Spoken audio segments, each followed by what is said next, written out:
Passwords in a documentation tool, it pieces bits of information that you give to somebody, some documentation tool, SaaS vendor or whatever, Hoodoo, IT Glue, and they give it back to you.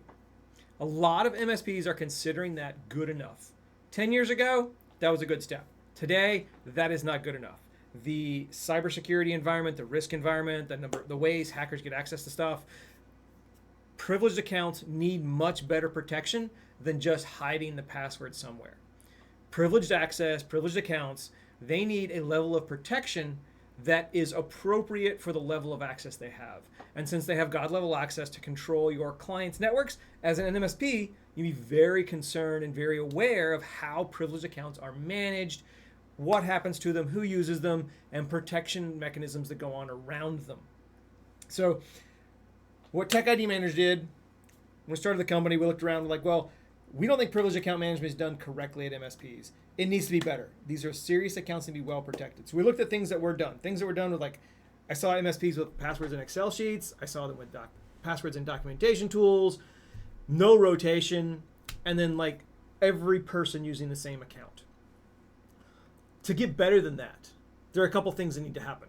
You need to be making traceability and accountability key to privileged account management. Each technician needs to be traceable when they access their client networks. This comes in a variety of ways. The simplest one that most MSPs depend on is when you look in your documentation, when a technician looks in the documentation tool, they get recorded that they looked at that password, and then that is the traceability that they were the one that uses that account. This really falls down in several cases. Anytime between password rotations that a person looks at that password, any one of those people could be the person using that account and doing whatever happened.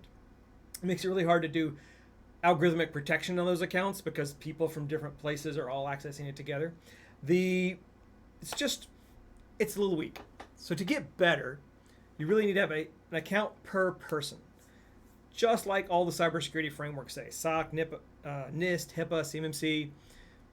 If you have an account for each person, that person's account logs and traces everything they do. And this, for an MSP, every MSP agrees, yeah, we should do this, but then when it gets right down to doing it, it's really hard.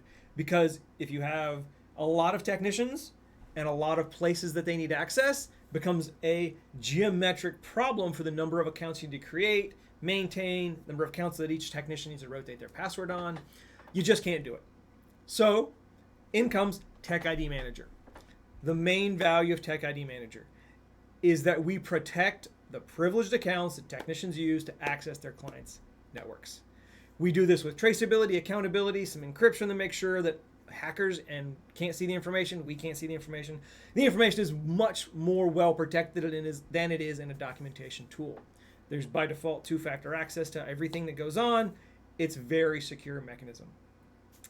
All this mechanism, all this automation makes each technician not only more safe, more traceable, more accountable, also makes them more efficient. We've built in a lot of efficiency in the tool to help get technicians logged in.